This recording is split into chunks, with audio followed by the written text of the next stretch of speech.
ዜናዎቻችን ቀጥለዋል። ከቀለም ትምህርታችን በተጓዳኝ የተለያዩ የፈጠራ ስራዎችን በመስራታችን ችሎታችንን እንድናዳብር ረድቶናል ሲሉ የሰሜን ሸዋ ዞን ተማሪዎች ተናገሩ።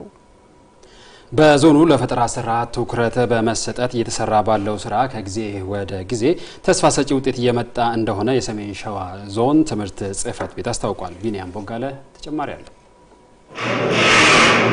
እዚህ ምሳሌ የሆኑት ደግሞ ተማሪ ገመችስ ግርማና ተማሪ ዮሐንስ ተጫን ተጠቃሽ ናቸው። ተማሪ ገመችስ ግርማ ሁሉ ተማሪ ዮሐንስ ተጫንም በቀሬጓ ከተማ በገበያ ጉባ አንደኛ ደረጃ ትምህርት ቤት የ8ኛ ክፍል ተማሪ ሲሆን ከልጅነቱ ጀምሮ ባደረበት የፈጠራ ስራ ፍላጎት የተነሳ በአሁኑ ሰዓት የእጅ ስልክን በመጠቀም ለጥበቃ ስራና በርን በራሱ ጊዜ ሊከፍት የሚችል ሲስተም መስራት ችሏል።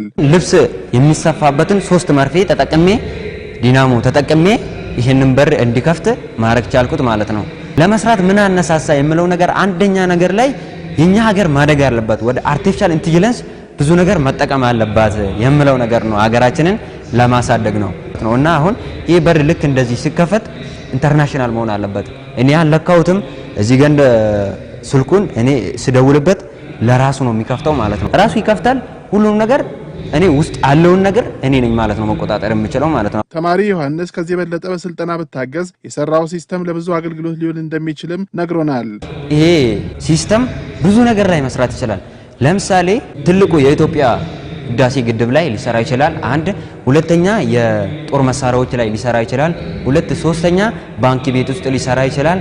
አራተኛ ደግሞ በህግ የሚሰሩ ሰዎች እነዛ ሰዎች የሚጠቀሙበት ሲስተም አምጥቼ ነው የመጣሁት ማለት ነው። አሁን ትንሽዬ ትምህርት ስለ ድሮን የተለያየ ነገር በወስድና ድሮን መስራት ቢጀምር የተለያየ እገዛዎች ቢደረግልኝ እነዚህ ነገሮች ኦን እንደማረጋቸው በጣም እርግጠኛ ነኝ። ተማሪ ዮሐንስ ይህንንም በመስራቱ እንደ ኦሮሚያ ማህበረታቻ ሰርቲፊኬት እንደተበረከተለትም ገልጾልናል።